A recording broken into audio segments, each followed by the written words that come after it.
Et bonjour à tous, je suis Michael Vallée, bienvenue sur l'âme des prénoms.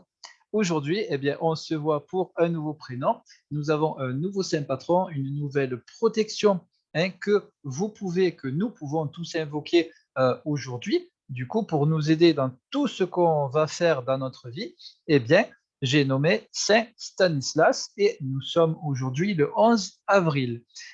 Stanislas, du coup, c'est un prénom qui peut paraître un peu bizarre quand on l'entend comme ça, mais en fait, c'est un prénom, pareil, extrêmement puissant en énergie, extrêmement intéressant. Et donc, que va-t-il se passer pour les Stanislas? Qu'est-ce qu'on entend? Eh bien, il va y avoir déjà plusieurs symboles qui vont se détacher. C'est-à-dire que dans Stanislas, ce qu'on entend au centre du prénom, ça va être une ville, Nice. Oh, Metz! Pourquoi est-ce que justement une ville, un nom de ville est présente dans un prénom? Vous allez me dire. Eh bien, tout simplement parce que c'était un endroit où c'est un endroit qui était très important pour vous dans vos vies antérieures, mais aussi chez vos ancêtres, dans vos lignées. Et donc, forcément, pour vous les Stanislas, si vous allez dans cette ville qui est Nice et que vous la visitez, même si vous ne la connaissez pas, vous allez voir que des endroits vous sembleront familiers.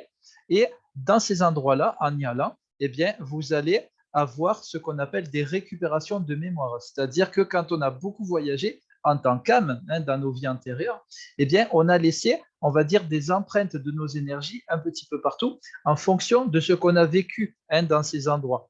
Et du coup, dans toutes ces clés, il y a du positif qui peut être présent. Il peut aussi y avoir du négatif. C'est pour ça que de temps en temps, en allant dans des endroits, vous pouvez ressentir des choses négatives, mais ce n'est pas réellement négatif en soi.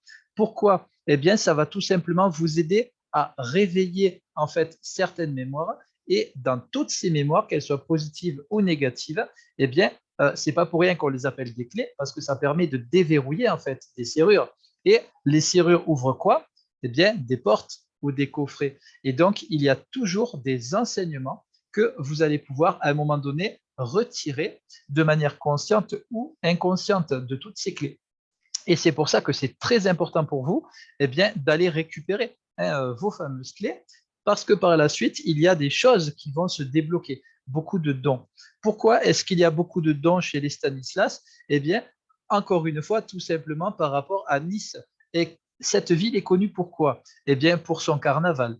Et donc, forcément, de par ce côté carnaval de Nice, que certaines personnes, en fait, comparent aussi au carnaval de Rio, bien que c'est un peu plus petit, on va dire, que là-bas, vous avez un côté artistique très prononcé, du coup, qui peut-être se cache, on va dire, profondément, ou alors que vous avez déjà fait ressurgir et que vous servez peut-être dans votre vie dès maintenant, sachez que vous avez un côté artistique extrêmement fort avec tout ce qui est aussi les arts-thérapies. Ça, c'est quelque chose que vous pouvez utiliser pour vous ou pour les autres.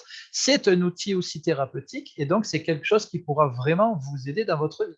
Avec tout le côté artistique, c'est-à-dire le chant, la danse, les jeux d'acteurs aussi, le théâtre, tout cela, toutes ces choses-là, ce sont des choses qui peuvent vraiment vous aider. Pourquoi vous aider? Eh bien, c'est parce que dans Stanislas, ça finit aussi par las. Et quand on porte cette sonorité dans un prénom, en fait, c'est souvent dans un prénom un symbole d'oppression. Et pourquoi? Eh bien parce que en tant que guérisseur, vous avez été opprimé dans vos vies antérieures, mais en même temps, il y a aussi, on va dire, un côté esclavage. Et donc, à un moment donné, on voit que de par ce côté esclavage, ça vous a fait beaucoup souffrir. Ça veut dire que vous avez été fatigué par tout ça. Et une fois qu'on est opprimé et qu'on est fatigué de cette oppression, qu'est-ce qui se passe? Eh bien, on entre en rébellion. Et c'est pour ça que votre prénom peut vous amener à un moment donné à ne pas être d'accord avec l'autorité, à ne pas être d'accord avec le système. Vous pouvez éventuellement vous rebeller contre, on va dire, un petit peu les injustices qui sont présentes autour de vous dans votre vie ou dans le monde entier.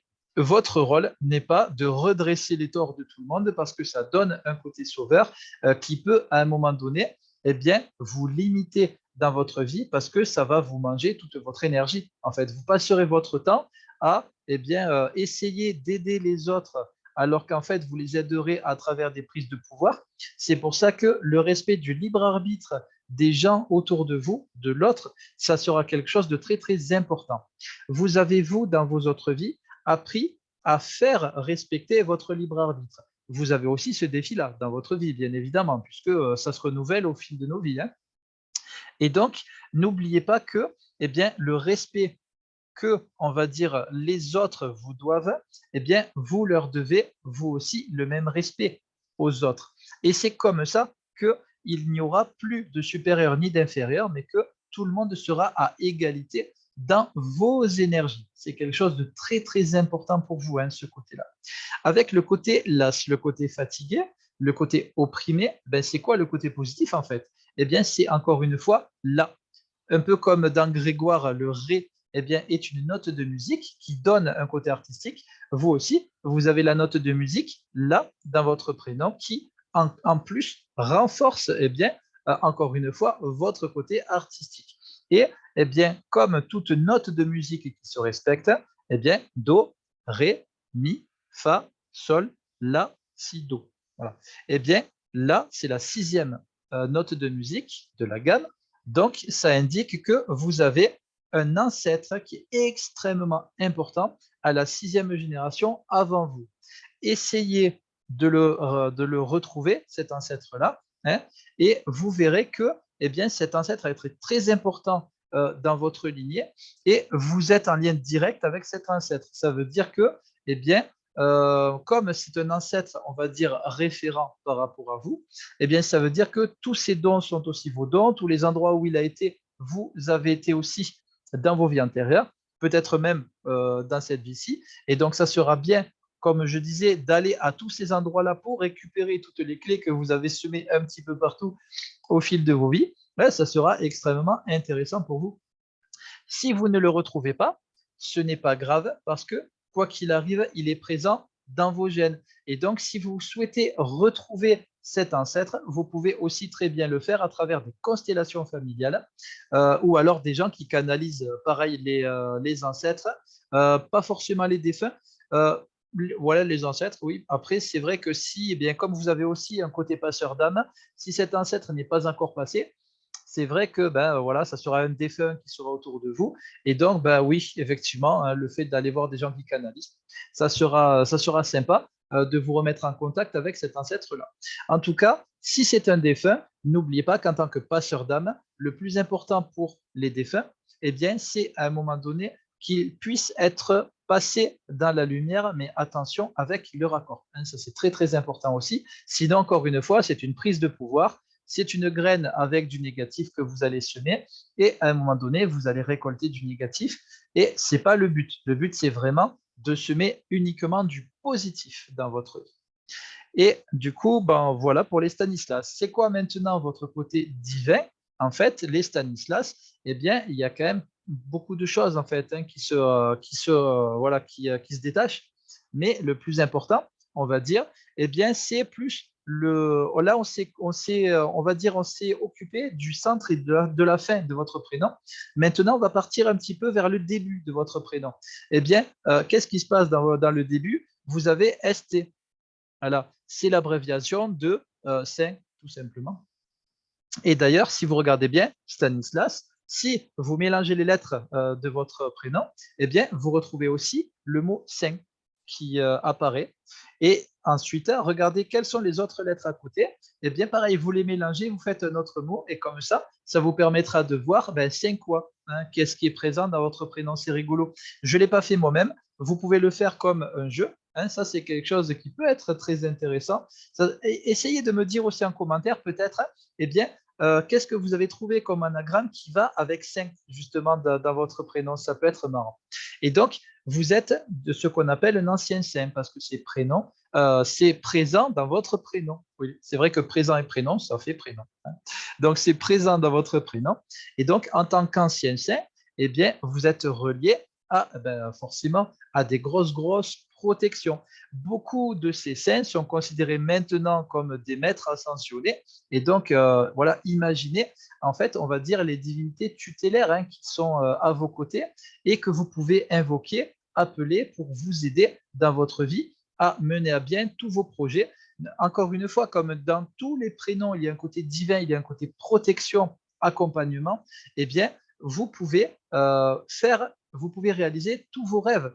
Mais ces rêves, dans votre intérieur, transformez-les en objectifs. Ça, c'est quelque chose de très important parce que pour les Stanislas, vous avez un côté, on va dire, éthéré, très fort, un côté artistique, très fort. Ça veut dire que vous avez justement une grosse affinité avec les énergies. Si vous apprenez des systèmes de soins énergétiques, franchement, vous allez vraiment être hyper doué là-dedans.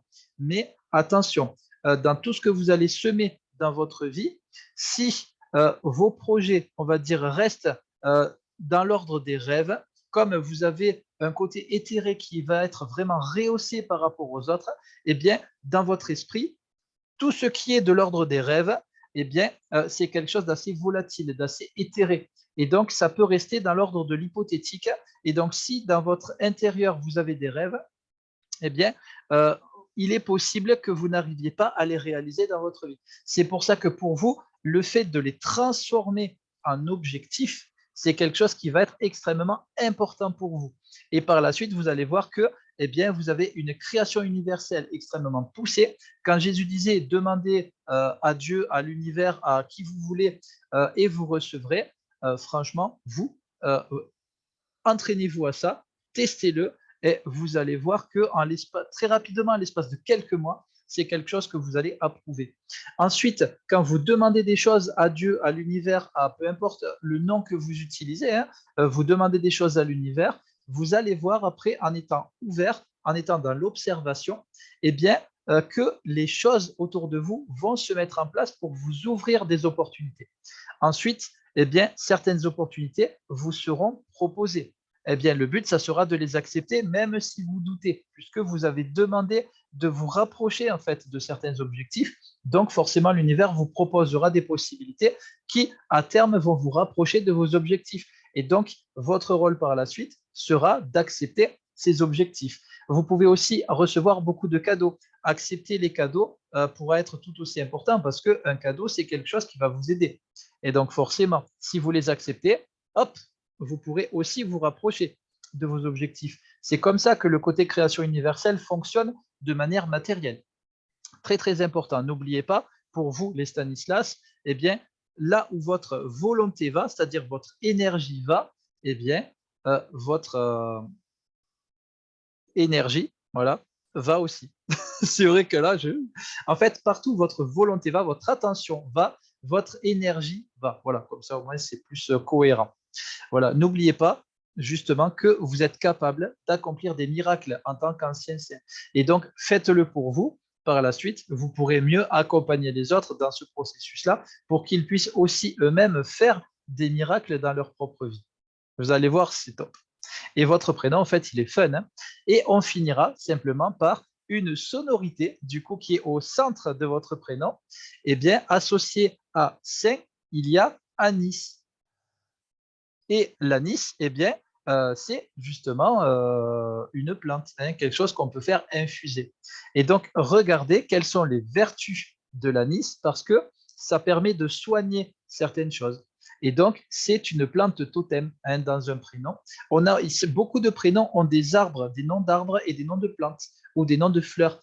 Ce sont des plantes totems. Et donc, à partir de là, regardez les vertus de ces plantes totems. Ce sont aussi des dons qui sont présents en vous et ensuite en les appliquant justement dans votre vie, eh bien, ça va vous aider. Vous pouvez aussi aider les autres avec ces plantes totems. C'est des choses qui sont extrêmement fortes dans vos gènes. Et donc, ça veut dire aussi quoi? Que vous allez pouvoir utiliser eh bien, simplement les produits naturels pour soigner donc vous-même et aussi les autres. Voilà, tout ce qui est phytothérapie, naturopathie, etc., etc., les huiles essentielles et j'en passe. Voilà, tout ce qui est basé avec les plantes, c'est quelque chose qui peut vous aider et que vous pouvez aussi utiliser parce que c'est un outil thérapeutique. Et voilà, donc ça c'est de par, voilà, on a vu un peu toutes les facettes de votre prénom. Le côté divin, vous l'aurez compris, est extrêmement fort.